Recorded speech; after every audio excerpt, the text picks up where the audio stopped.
नमस्कार.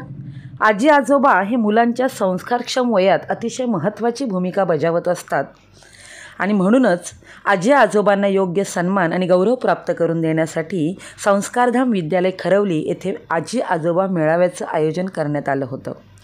मुलांच्या जडणघडणीत आईबाबांबरोबरच आजी आजोबांचा देखील मोलाचा वाटा असतो हे ओळखून आपल्या आईबाबांबरोबरच आजी आजोबांनासुद्धा शाळेशी कनेक्ट करणे या हेतूने ह्या मेळाव्याचं आयोजन करण्यात आलं होतं.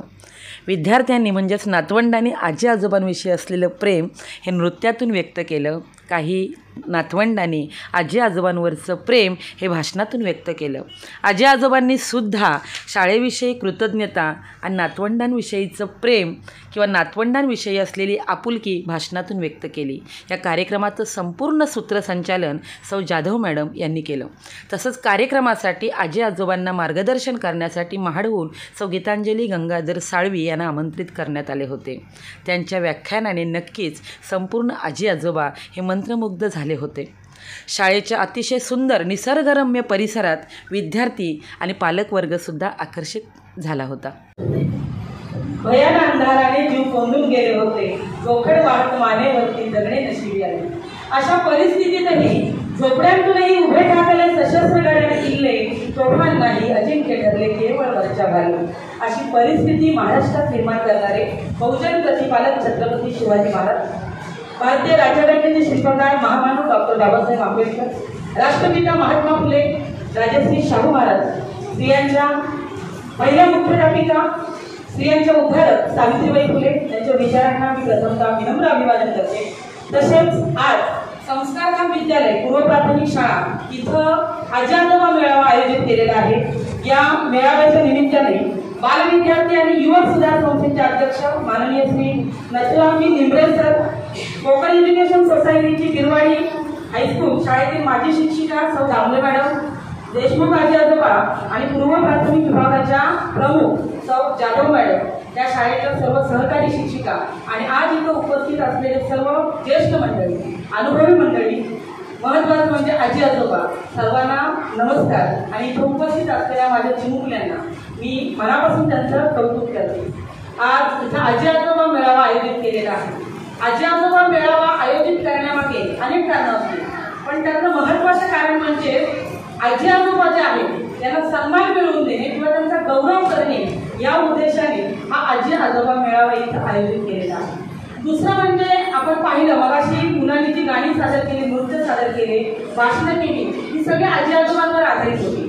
मग या एका दिवशी आपलं आजी आजोबा आणि नातवंडांचं प्रेम हे कायम चालू असतं, पण आजच्या दिवशी आजी आजोबांना नातवंडांवर प्रेम करता यावं किंवा नातवंडांना आजी आजोबांवर प्रेम करता यावं या निमित्ताने सुद्धा हा मेळावा इथं आयोजित केलेला असतो. शिवाय शाळेला जर विद्यार्थ्याचा विकास करायचा असेल तर विद्यार्थ्यांच्या विकासासाठी जसे पालक महत्त्वाचे असतात, म्हणजे आईबाबा जसे महत्त्वाचे असतात, तेवढेच महत्त्वाचे आजी आजोबा सुद्धा असतात. कारण विद्यार्थ्यांच्या जडणघडणीत सगळ्यात मोलाचा वाटा असतो तो आजी आजोबांचा. आणि म्हणून या आजी आजोबांना सुद्धा शाळेशी कनेक्ट होता यावं, आजी आजोबांना सुद्धा विद्यार्थ्यांच्या विकासात सहभागी करून घेता यावं या निमित्ताने हा आजी आजोबा मेळावा इथं आयोजित केलेला आहे. आपल्याला माहिती आहे की विद्यार्थ्यांचं चालतं बोलतं विद्यापीठ तर संस्काराचं विद्यापीठ, विद्यार्थ्यांचं सर्वोच्च न्यायालय नातवंडांचं हे त्यांचे आजी आजोबा असतात. मुलांवर संस्कार करण्याचं महत्त्वपूर्ण काम हे आजी आजोबा करत असतात. आता संस्कार म्हणजे काय तर आपल्याला प्रश्न पडला असेल तर विचारांना आचाराने वळण लावतात ते संस्कार. उंबरठ्याच्या आतील मूल्य उंबरठ्याच्या बाहेर दिसतात ते संस्कार. आपल्याला हे देखील माहीत आहे की ज्या मुलांवर वेळेवर नैतिक संस्कार होत नाही त्या मुलांवर वेळेआधी बोलताना तुम्हाला ऐकायला वाईट वाटेल अंतिम विधीचे संस्कार झालेले माहिती आहे. म्हणजे संस्कार हे इतके महत्त्वाचे आहेत. प्रत्येक मुलावर संस्कार झाले पाहिजे आणि संस्कार करण्याचं महत्त्वाचं काम म्हणजे मम्मी पप्पांपेक्षा सुद्धा हे आजी आजोबा करत असतात. म्हणून आजी आजोबांची भूमिका या नातवंडांना घडवण्यात सगळ्यात महत्त्वाची भूमिका आहे. आज जर का आपण आपली भावी पिढी पाहिली तर बघताना अक्षरशः आपल्याला वाईट वाटतं की भावी पिढी ही इतकी व्यसनाच्या आहारी गेलेली आहे. मग ते व्यसन दारूच असेल असं नाही, मोबाईल हे सुद्धा एक व्यसन आहे, टीव्ही हे सुद्धा एक व्यसन आहे. या व्यसनाच्या आहारी जाण्यामागचं मूळ कारण काय तर घरात आजी आजोबा नसतात. घरात जर आजी आजोबा असतील तर मुलं नक्कीच मोबाईलकडे जाणार नाही. ह्याच्या आधी नातवंड नव्हती का, पण ती मोबाईलच्या आधी नव्हती. याच्या आधी नातवंड नव्हती का घरात, पण ती आजी आजोबा घरी होते. मुलाला कंटाळा आला तर आजी आजोबा जवळ घ्यायचे, त्यांना वेगवेगळ्या गोष्टी सांगायचे, मुलांची करमणूक करायची. आई बाबा बाहेर गेले कामाला तर आजी आजोबा दुपारच्या वेळेत नातवाला झोपून झोपवायचे. पण आता घरात आजी आजोबाच नाही आणि त्यामुळे मुलं टीव्ही आणि मोबाईलची इतकी आहारी गेली की त्यातून बाहेर कसं पडायचं हे त्यांनाही कळत नाही. कारण जास्त वेळ घरात जर आजी आजोबा असतील आणि टीव्हीला जास्त वेळ बघत असतील, आजी लगेच दम देते, आजोबा दम देतात, हे बाद जरा टीव्ही किंवा टीव्हीचं बटन बंद करतात, मोबाईल हातातून घेतात आणि तिथून संस्कार होत होते. आता मुलाला आपण काय बसतोय हे मुलाला सुद्धा कळत नाही किंवा त्याला कंट्रोल करायला घरात आजी आजोबा राहिलेले नाही. मग याच्या मागची अनेक कारणं असतील. म्हणजे आजी आजोबा घरात का नाही तर पहिलं महत्वाचं म्हणजे बाई नोकरी करायला लागली. आपल्याला असं वाटतं की स्त्री पुरुष समानता आली, स्त्री पुरुष समानता आली, पुरुषांच्या खांद्याला खांदा लावून बाई पण काम करायला लागली, कुठेही ती कमी नाही. पण त्याचे तोटे सुद्धा तेवढेच आहे. आज बाई घरातून कामाला निघाल्यानंतर घरात काय होतंय आता आपण सगळे बघतोय, लहान मुलं पाळणार घर, वृद्ध लोक वृद्धाश्रमात आणि नवरा बायको पैशांच्या पाठी दिवसभर कामाला. आणि ज्या घराचे आपण 50-60 हजाराचे हप्ते भरतोय त्या घराला दिवसभर मुलं आहेत पाळण्या घरात. तिथं रक्ताचं नातं नाही, पैसे देऊन ती नाती निर्माण केली असतात, तिथं संस्कार होतीलच त्याची खात्री नाही.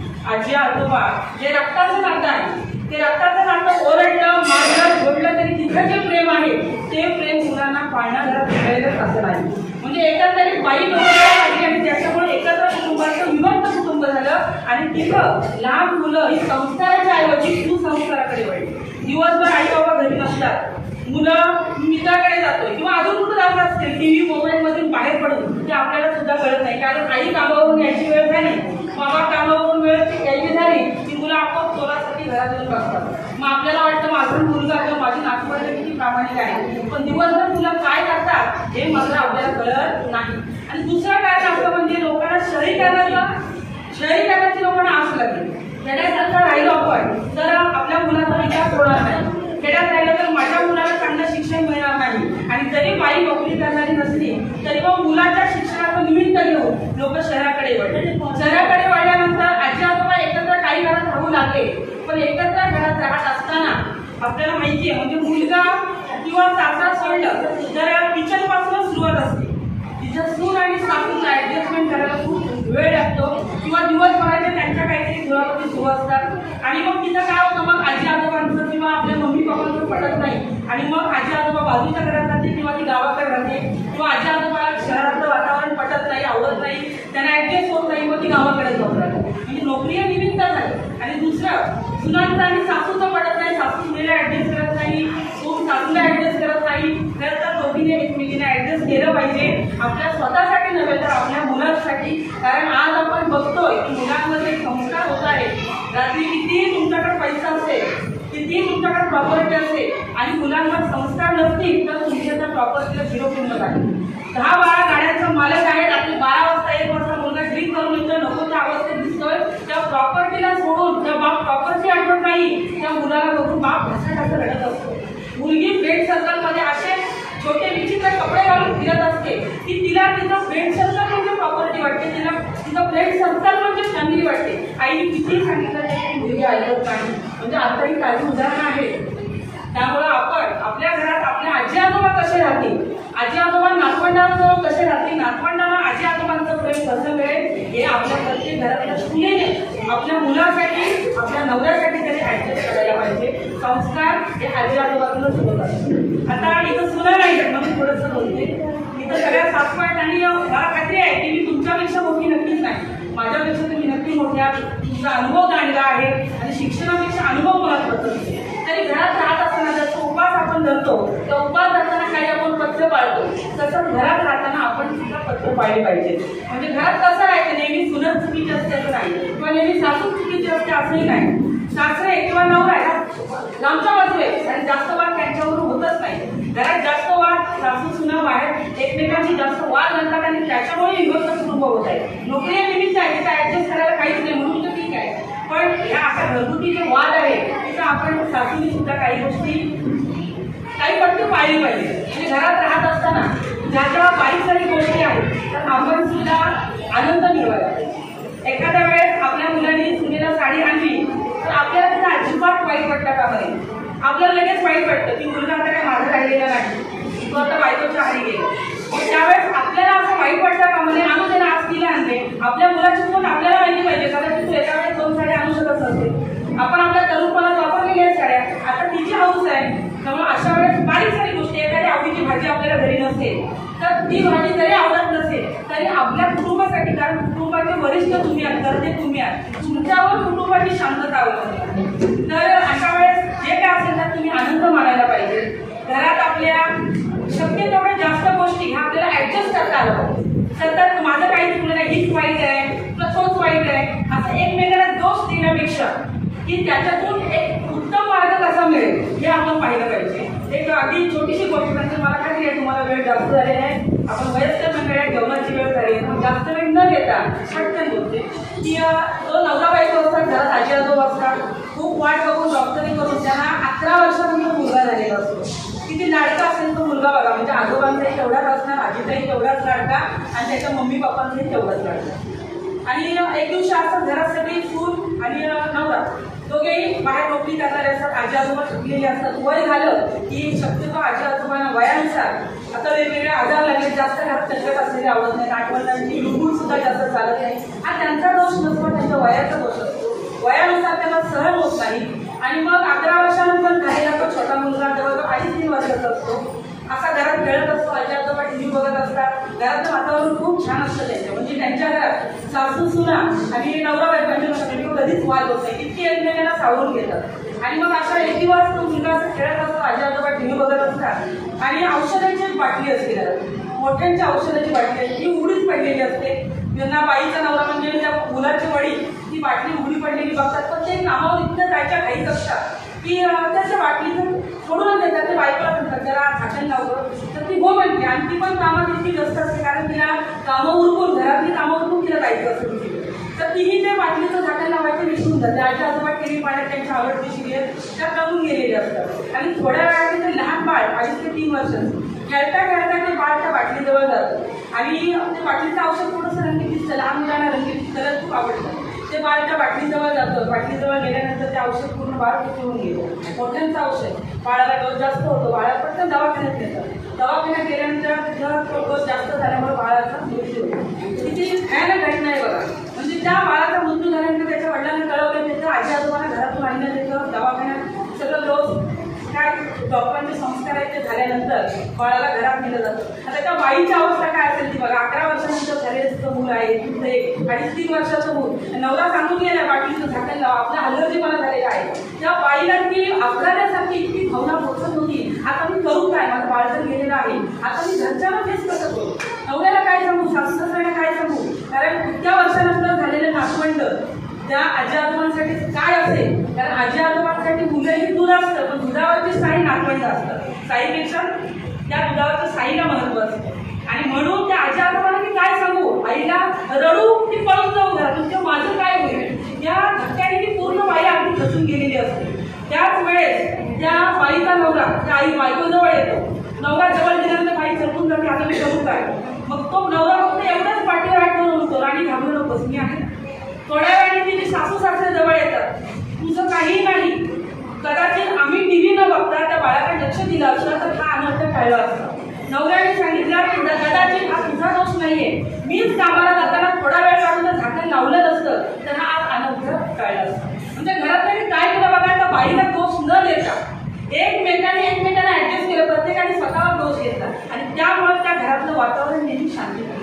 अशा घरात बघा सुनेला सासूविषयी नक्की प्रेम वाटेल आणि सासूला सुद्धा सुनेविषयी नक्की प्रेम वाटेल. म्हणजे आपल्या घरात प्रेम कसं निर्माण होईल याचा विचार आपण केलेला पाहिजे. म्हणजे घरी सासू आपल्या घरात एक नेहमीच प्रत्येकाच्या घरात असते. मुलगा कामावरून 10 मिनिटं येण्या आधी असेल तर आपली तयारी कशी असते बघा, तो आता येईल, दिवसभर तिकडे कामात तो वैतागला असेल, त्याचे बॉस त्याला त्रास देतात, प्रवासातून येतोय, मग आपण घर स्वच्छ टापटीप, तो घरात लहान मुलं असतील तर त्यांना शांत बसत टीव्ही बंद करून टाकतो. पण तेच जर आपली सून नोकरी करणारी असेल आणि ती घरात येणारी असेल, आपण असं स्वागत करतो का, तो पण माणूसच आहे. जसा आपला मुलगा तशीच ती आपली सून आहे, ती कुणासाठी करते, ती पण आपल्या फॅमिलीसाठीच करते ना. जसा मुलगा आपल्या फॅमिलीसाठी करतोय तसं सून सुद्धा आपल्या फॅमिलीसाठी करते. तिचं आपण असं स्वागत करतो का. उलट ती आल्याला बिचारी पदार्थ पुसते आणि किचनमध्ये चुकून तिला कधीतरी तुम्ही चहा रोज नका देऊ, चुकून कधीतरी चहा बनवून दिलात ना आणि त्या नातवंडांना तुम्ही करताय पण अशा बऱ्याचशा सुना नसतात. बऱ्याच जणींना कळतं एक दिवस तीच तुम्हाला म्हणेल आई किती करताय बस जरा आता आराम करा. म्हणजे ती असं म्हणायला नको मी आराम करते तुम्ही आराम करा असं आईचं समजून तुमच्या आले पाहिजे सुनेच्या तुम्ही. म्हणजे असं वातावरण कधी निर्माण होतं ज्या वेळेस सासू आणि सून यांच्यामध्ये समंजसपणा असतो. त्या समंजसपणाच्या जीवावर अशी नाती नक्की निर्माण होतात. आपल्या घरात काय बारीक सारी घडलं असेल तर शक्यतो उमऱ्याच्या बाहेर न्यायचं नाही. आपण काय करतो आपली आजी असेल तिच्या वयाची वयस्कर मंडळी असतात तर थोडंसं ती त्यांच्या मैत्रिणींच्या शेअर करते. कुठंतरी प्रत्येक माणसाला मोकळं भाऊ वाटतं की मग ती काय करते तिच्या मैत्रिणींच्या शेअर करते. मग ती मैत्रीण ऐकते आणि एक दिवशी पटकन म्हणून जाते माझी सून नाही अशी मी तर ताब्यात ठेवते. काय होतं यातून आपला मारा चढतो आणि घरात येऊन राग आपण सुनेवर करतो. ती सून काय करते तिच्या फ्रेंड सर्कलमध्ये की तिच्या बाहेर लगेच फोन लावते माझ्या सासून मला असं कळतं की कुठून तिला काही डोस येतात. कसे डोस येतात ते आपल्याला माहिती आपण सगळे बायका आहोत.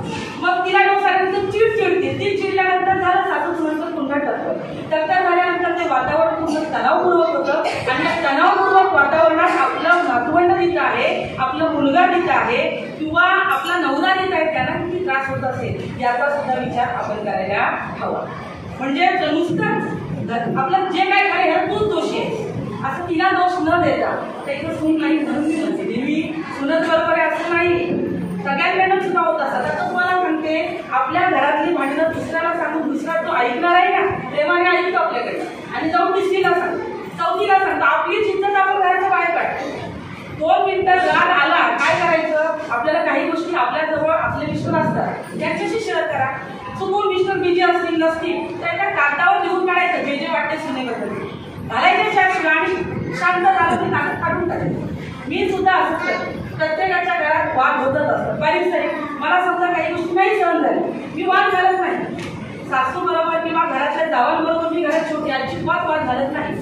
मी काय करते मला जे वाटतं मिस्टरलाही सांगत नाही. मला माहिती आहे मिस्टरला सांगितल्यानंतर त्यांना त्रास होणार कारण मिस्टरला जेवढी माझी काळजी आहे त्याच्यापेक्षा जास्त काळजी त्यांच्या आईची असते.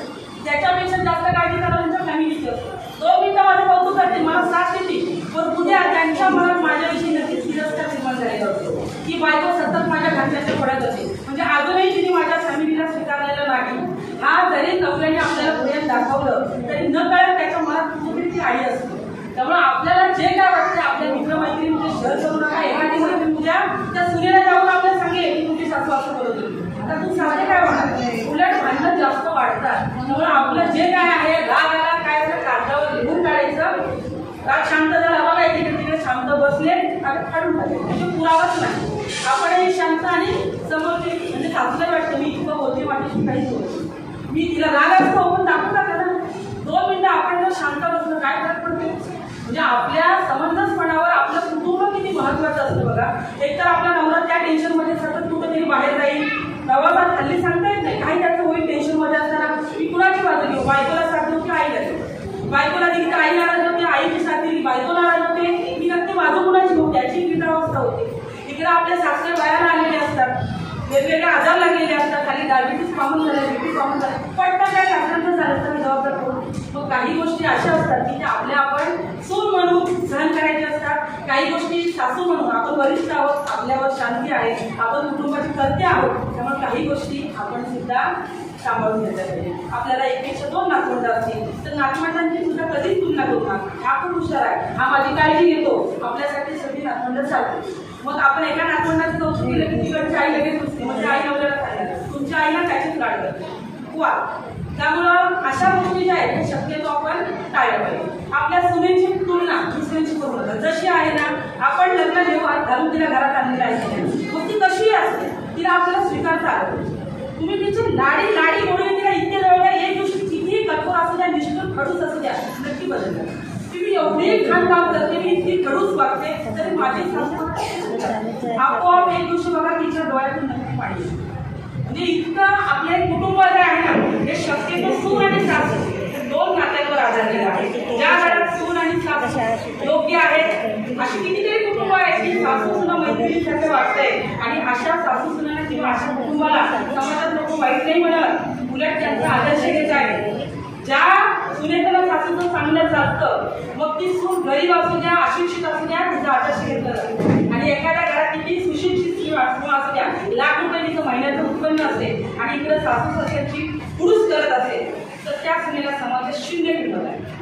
म्हणजे आपलं जे वागणं आहे, सासू सुनांचं वागणं, त्याच्यावर आपली फॅमिली आहे, त्यामुळे आपण शांत राहायला पाहिजे. आणि आपल्या वागण्यावर आपल्या नातवंडांचं वागणं सतत जर आपल्या घरात धुसफूस होत राहिली तर आपली मुलं काय म्हणतात माहिती की माझी आजी किंवा माझ्या आजोबा माझ्या आईला कधीच आदर करत नाही, सतत तिला भूस करतात, किंवा माझी मम्मी किंवा माझी आई माझ्या आजोबाला कधीच आदर करत नाही. मग त्या मुलाला सुद्धा मोठ्यांचा आदर करण्याची सवय लागते. सतत भांडणामुळे मुलांचं मानसिक स्वास्थ्य बिघडतं आणि ही मुलं एकदम चिडचिडी बनतात. मग आपण म्हणतो हा ना खूप रागीट आहे, हा खूप चिडको आहे, त्याला कारणीभूत आपण आहोत. आपल्या नातवंडाने घडलं पाहिजे असं आपल्याला वाटत असेल तर काही गोष्टी सोडून आपण कुटुंबात ऍडजस्ट नक्कीच करायला पाहिजे. कारण नातवंडांसाठी तुम्ही आजी आजोबा, मग तुम्ही एखाद्या टायमाला जर का गुपचूप मुलांना असं कुणी विचारलं की तुला घरात जास्त कोण आवडतं तर आई बाबाला थोडंसं बाजूला ठेवतात आणि मुलं अगदी निसंकोच सांगतात की आजी आजोबा. म्हणजे आजी आजोबांचं आणि नातवंडांचं नातं हे हृदयापासून असतं. इतकं प्रेम त्यांचं आजी आजोबांजवळ असतं. एक कवी आहे डॉक्टर विनायक पवार, यांनी नातवंडांची जी अवस्था आहे, मुलांची जी भावनिक अवस्था आहे, मुलं कशी कोंडून गेले, त्यांना आजी आजोबा हवेत आणि त्यांना आजी आजोबा मिळत नाही, या आधारावर त्यांनी कविता केलेली आहे. कविता इतकी सुंदर आहे. मी कविता म्हणणार आणि भाषणाचा शेवटला बघा. उद्या परवा सुट्टी आहे, लहान मुलं नातवंड त्यांच्या मम्मीला सांगते उद्या परवा सुट्टी आहे पटकन येऊन जाऊ, उद्या परवा सुट्टी आहे पटकन येऊन जाऊ, मम्मी चल ना मला आजी आजोबांकडे. किती तळमळ आहे त्या मुलांना बघा. मुलांना आजी आजोबा म्हणजे झाले, पंढरपूर मुलांना त्यांच्या आजी आजोबांच्या दिसते. उद्या परवा सुट्टी आहे पटकन येऊन जाऊन, मम्मी चल ना आजी आजोबांकडे घेऊन. थकलेल्या काठीला बळ मिळतं बघ. मी जेव्हा माझ्या आजी आजोबांसमोर आई मम्मी उभा राहतो ना तेव्हा आजी आजोबांना एवढं बळ मिळतं. आणि ते बळ आता मी इथं सुद्धा बघितलेलं आहे. मुलं भाषण करत असताना आजी आजोबांचे चेहरे पाहिले, त्यांच्या चेहऱ्यावरचा आनंद, चेहऱ्यावरचा अभिमान पाहिलाय. तो मुलगा किंवा ते नातवंड काय म्हणतो बघा, थकलेल्या काठीला बळ मिळतं बघ, अंधुक झालेल्या नजरेला आभाळ मिळतं बघ, थोडा उद्या तिथे घेऊ एक रात्र राहून मम्मी चल मला आजी आजोबांकडे घेऊन. आजी सून काय म्हणते बघा, खडबडीत हातात म्हणे निघतात खाकरं, खडबडीत हाताला म्हणे निघतात खाकरं. त्यावर तो नातू काय म्हणतो बघा, अगं या हाताने जलवले तर किती पाकरं, खडबडीत हाताला निघतात म्हणे खाकरं, अगं पण या हाताने जलवले तर कितीतरी पाकरं. तासाभरासाठी पाकरं होऊन जाऊ, तासाभरासाठी तरी पाकरं होऊन जाऊ, आम्ही चल मला आजी आजोबांकडे येऊ, उद्या परवा सुट्टी आहे. नातवंड पुढे काय म्हणतात मम्मीला बघा, फोनवर तुला त्यांच्या खोकलण्याचा आवाज येत नाही, माझ्या आजोबा आजारी आहे, फोनवर ते बिघडतात तुला कळत नाही, फोनवर तुला त्यांच्या खोकलण्याचा आवाज येत नाही, हॅलो हॅलो मला फोन कट करते मला सुद्धा सांगते. फोनवर तुला त्यांच्या खोकलण्याचा आवाज येत नाही, हॅलो हॅलो मला फोन कट करते मला सुद्धा देत नाही, डोळे त्यांचे वाटेकडे हिरवा चष्मा लावून चल ना मला आजी आजोबांकडे घेऊ, उद्या परवा सुट्टी आहे. तो मुलगा पुढे मम्मीला काय म्हणतो बघा, हीच आपली दिवाळी समज जाणं आणि येणं. आता हीच आपली दिवाळी समज जाणं आणि येणं, सिमेंट मध्ये रुतून बसले त्या गावचं येणं. हीच आपली दिवाळी समज जाणं आणि येणं, सिमेंट मध्ये रुतून बसलं हे त्या गावचं येणं. अगं काही मम्मीला असं वाटतं की आजी आजोबा मुलांवर वाईट संस्कार करताय, मुलांना घडव बिघडवत आहे. तेव्हा तो मुलगा म्हणतो, नातवंड काय म्हणतात मम्मीला बघा, अगं असं कुठलंच झाड नसतं जे मूळ टाकतं खाऊन, अगं असं कुठलंच झाड नसतं जे मूळ टाकतं खाऊन, मम्मी चल ना मला आजी आजोबांकडे घेऊन, उद्या परवा सुट्टी आहे पण ती मम्मी शहरातली मम्मी मुलाला हव्या तेवढी खेळणी देते, गाड्या देते. तो नातवंड काय म्हणतो, गाडी नको, तुम्हाला किती लाखाची गाडी घे मला गाडी नको, आजोबांच्या पाठीवर मी खेळेन तेव्हाच कुठं ते आत्म्याला मोक्ष, गाडी नको आजोबांच्या पाठीवर मी खेळेन तेव्हाच कुठं ते आत्म्याला मोक्ष मिळेल. पंढरपुरात जाऊन थोडं पवित्र होऊ, त्या पंढरपुरात जाऊन थोडं पवित्र होऊ, मम्मी चल ना मला आजी आजोबांकडे घेऊ, उद्या परवा सुट्टी आहे. कवितेतून मुलं जरी नातवंड तुमच्याजवळ नसली तरी नातवंडाला किती प्रेम आहे. कवी फक्त निमित्त आहे तिथं, पण त्यांनी त्या मुलांच्या भावना रेखाटल्यात आणि खरं आहे मुलांच्या आपल्या नातवंडांच्यासाठी तरी आपण एकत्र कुटुंबात राहायला हवं आणि एकत्र कुटुंबात राहणं ही काळाची गरज आहे. आपल्या नातवंडांसाठी नातवंडांना संस्कारित करण्यासाठी भरपूर पैसा आहे. मुलं परळीला जाऊन शिकतायत, मुलं पुण्यात जाऊन शिकतायत, पण आता काल परवा महत्त्वाची बातमी आपण पाहिली. कॉलेजच्या मुली व्हिडिओ त्यांचा व्हायरल होतोय.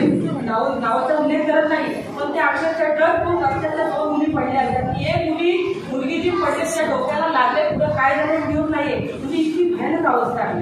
त्याला एकमेव कारण म्हणजे बाकीची कारण किती असू द्या, पण आजी आजोबा घरातले लहान मुलाबाळापासून मुलांवर संस्कार नाही आणि त्यामुळे पिढी विकसित झाली. म्हणून आपण आपल्या आजी आजोबांसाठी तरी, आपल्या नातवंडांसाठी तरी, आपल्या नातवंडांच्या प्रेमापोटी तरी आपण घरात ऍडजस्ट करून राहायला हवं. आज उपस्थित राहून तुम्ही माझं मला एक विचार व्यक्त करण्याची संधी दिली. मी संयोजकांचे मनापासून आभार मानते आणि आपल्या ऋणात राहण्यास कायम पसंत करते. मी या छोट्याला प्रॉमिस केलेला आहे की तुम्ही शांत बसला तर मी तुम्हाला गिफ्ट देईन. हो ना? लक्षात आहे काय? आहे ना? तुम्ही इतकं छान नाचला आणि शाळेविषयी सांगायचं थोडं राहिलं. त्या प्रवेशद्वाराजवळ मी सुरुवात केली आणि तिथूनच खरंच मी घरी करून गेले. शिक्षकांनी त्या लहान मुलांचं, मी सुद्धा एक शिक्षक आहे, पण या लहान मुलांना घडवणं खरंच कसरतीचं काम असतं. त्यांच्याकडून अशी कामं करून घेणे, नृत्य करून घेणे, भाषणाला मुलांना पुढं आणणं हे खूप अगदी मेहनतीचं काम आहे आणि तुम्ही आजी आजोबा पालकांनी सुद्धा ते कबूल केलेलं आहे. तुम्हाला मी सांगितलेलं, तुम्हाला तुम्ही छान कार्यक्रम सादर केला, ओके नाही? त्याबद्दल मी तुम्हाला आता सांगितलेलं शांत बसणार, मी तुम्हाला गिफ्ट देणार. मी तुम्हाला आता गिफ्ट देणार आहे, तुम्हाला खाऊसाठी पैसे देणार आहे. कारण